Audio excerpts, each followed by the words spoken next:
She'd boarded hundreds of flights before. Same calm smile, same window seat, same quiet confidence that comes from knowing she'd built an empire from nothing. But today was different. Today, a stranger decided she didn't belong in that seat. The one she'd paid for, earned, and reserved under her own name. What began as a petty argument over a seat would unravel into a national scandal. One that would expose bias, power, and the hidden cost of silence at 30,000 feet. If Maya Washington had known what was coming, she might have left that seat empty, but she didn't, and the plane would never take off. She thought it was just another business trip. But the real turbulence hadn't even begun. For Maya Washington, travel was routine. Boardrooms in 3 cities before lunch, a private jet when time allowed. But she preferred commercial flights. It kept her grounded, reminded her of where she'd started, a shy girl from Atlanta who turned rejection into a $3 billion investment empire. To most passengers, she was just another business traveler. Navy blazer, laptop in hand, coffee balanced perfectly on her boarding pass. No entourage, no spotlight. Just another flight to Miami, another deal to close. She liked it that way. But even at 42, with her name etched on corporate buildings, Maya knew one thing hadn't changed. Power could open doors, but it couldn't erase prejudice. Not completely. When she approached her seat that morning, she didn't expect resistance. She didn't expect the glances, the subtle questions, the disbelief written on a stranger's face. It started small, almost insignificant. But prejudice rarely announces itself. It whispers first, and within minutes, that whisper would grow loud enough to silence an entire cabin. She thought she was just boarding a flight. She was about to board a fight. The boarding announcement faded beneath the hum of quiet conversation. Maya moved through the jet bridge, her boarding pass still warm in her hand. She'd flown hundreds of times before, always early, always efficient. Seat 3A, window, front row of business class. Her sanctuary in the sky. But as she reached her row, someone was already there. A middle-aged man with a crumpled boarding pass and the kind of confidence that assumes the world will adjust around him. He didn't even look up when she paused beside the seat. At first, she thought it was a mistake. A mix-up, maybe. But when their eyes met, she saw something else. A flicker of disbelief that she was standing there, that she was supposed to be there. He frowned, gesturing casually toward the seat, like he was doing her a favor by explaining. She didn't need words to understand what he was thinking. The disbelief wasn't about the seat, it was about her, about who he assumed could and couldn't belong in business class. Maya stayed calm, polite. She'd had years of practice. But the man's voice rose. A few heads turned. A flight attendant appeared, tight smile, eyes flicking from the man to Maya, and then, instinctively, to Maya again, as if she were the problem. The story had already written itself in their minds. Her voice was measured. Even, she explained she had the boarding pass for 3A. The attendant's brow furrowed. Maybe there's been a mistake, she said softly, but not to him. To her. The man chuckled, leaning back like it was already settled. Around them, other passengers pretended not to watch. Phones flickered quietly to life. This wasn't about a seat anymore. It was about perception, who looked like they belonged and who didn't. The attendant checked the system. Duplicate booking, she said. It happens sometimes. But her tone carried the weight of assumption. Ma'am, would you mind waiting near the galley while we sort this out? The man smirked. She can take mine in coach, he muttered under his breath. Not loud enough for the crew, but loud enough for Maya to hear. Her pulse quickened, but her expression didn't change. Years of leadership had taught her that composure was power. She stepped aside, standing quietly near the aisle. But silence wasn't neutrality, it was a test. Around her, the air thickened. Another attendant arrived, then a supervisor, then the captain himself. Every new authority figure carried the same unspoken assumption. The calm black woman must be in the wrong. Passengers began recording. The moment had gone viral before it was even resolved. Maya's briefcase sat neatly in the overhead bin, the monogram MW gleaming under the cabin lights, a subtle reminder of who she was. But no one was looking closely enough to see it. The man's frustration escalated into righteous indignation. He complained loudly about delays, about people who don't understand how this works. Every word was a match tossed into gasoline. The captain's voice was curt, professional, detached. "Ma'am, we need to resolve this immediately. Please step off the aircraft until we can verify your seat." Step off. The words landed heavier than they sounded. Maya stood motionless. Every eye in the cabin locked on her. Some with pity, some with judgment, some with quiet agreement. She could feel the collective weight of a story being written in real time. Another incident. Another viral clip about an unruly passenger. But she didn't move. Not yet. Instead, she opened her purse, removed her boarding pass, and handed it to the supervisor. No trembling hands. No raised voice. Just quiet certainty. The attendant scanned the ticket. The confusion began immediately. The name matched, the seat number matched, but the status line glimmered in gold. Platinum Elite.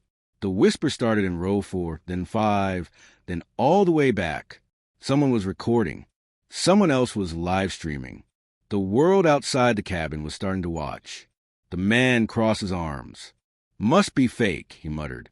The captain ignored him, but doubt was already creeping into his eyes. Then Maya's phone buzzed. An email notification flashed briefly on the screen. Board meeting agenda. Meridian Investment Group, Miami HQ, Jessica Chun, the woman in seat 3B. Caught on camera. And that single frame, that one name, would soon detonate across the internet. The plane was still grounded, but the world was already taking off. Because in a few short moments, everyone on that flight would discover who Maya Washington really was. And what she did next would make history. She thought they'd already seen her power. They hadn't seen anything yet.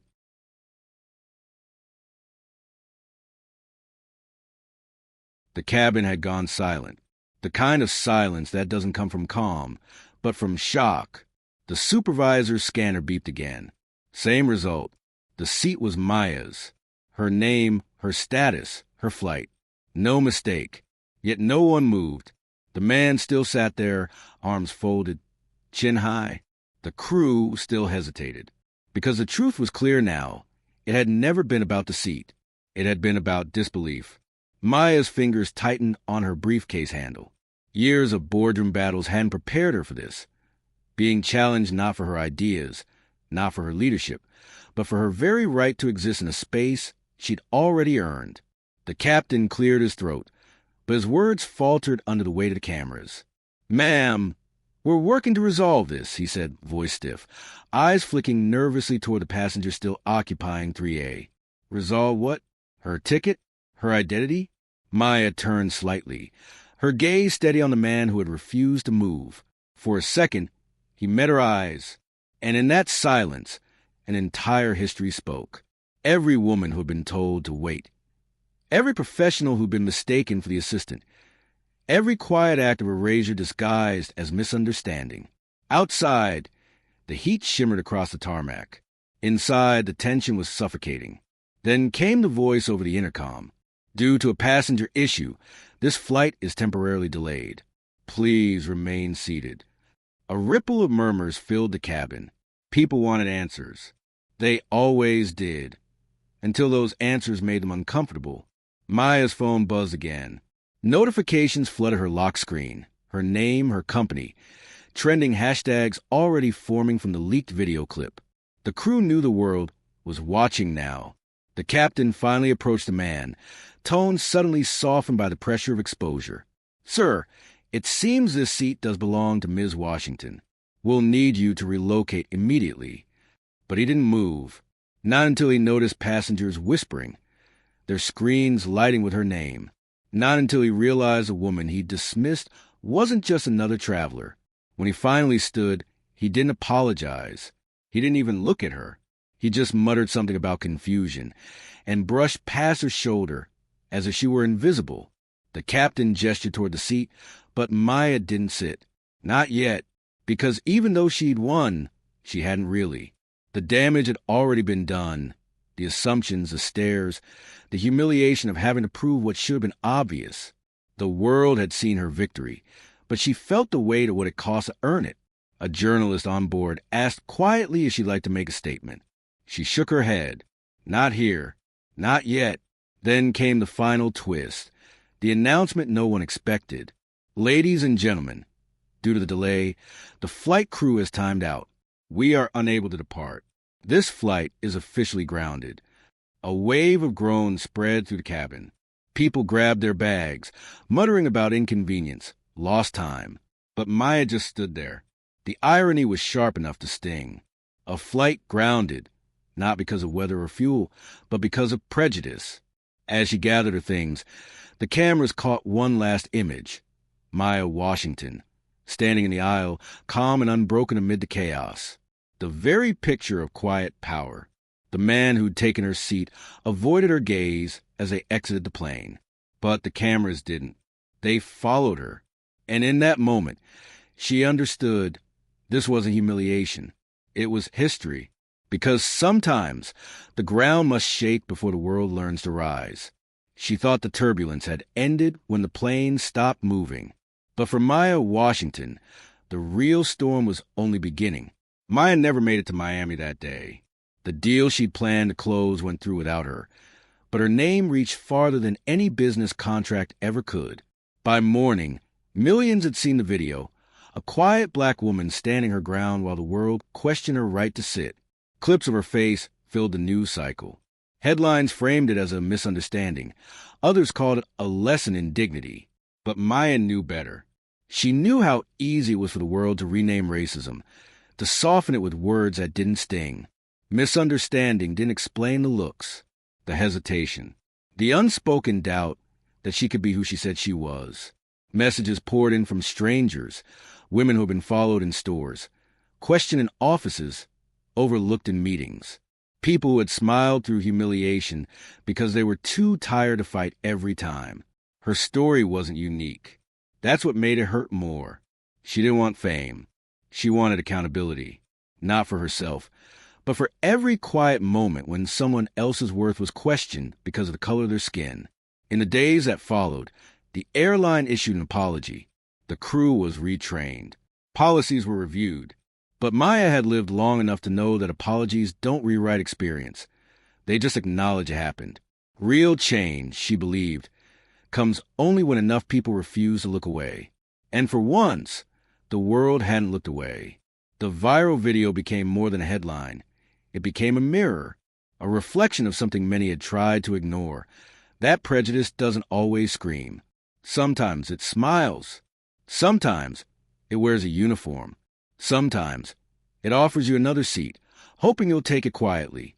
Maya returned to work the next week. No press conferences, no interviews, just quiet determination. Her assistant found her in her office early one morning, watching footage of the incident again, not out anger but purpose. "This," she said softly, "is what they need to see. Not me, but the truth in it." Her company began funding scholarships for young black women entering aviation and corporate leadership programs. Not as charity, but as strategy. Because power, she believed, shouldn't just respond to racism. It should rebuild the system that allows it to exist. Months later, she boarded another flight. Same airline, different route. As she walked down the aisle, passengers recognized her. A few smiled, one even thanked her. The flight attendant handed her a cup of coffee with trembling hands. "We're honored to have you, Ms. Washington," she said. Maya smiled politely, then glanced toward the window as the plane began to taxi. Outside, clouds drifted by in slow motion. The same sky that had once held her humiliation now carried her peace. She wasn't angry anymore, just aware, because the truth she had learned that day was simple and cruel. Racism doesn't always wear hate on its face. Sometimes it hides behind policy, politeness, or power. But every time someone stands up or refuses to stand down, that mask slips a little more. Maya Washington didn't win because she went viral. She won because she reminded the world that grace under pressure is not silence. It's strength.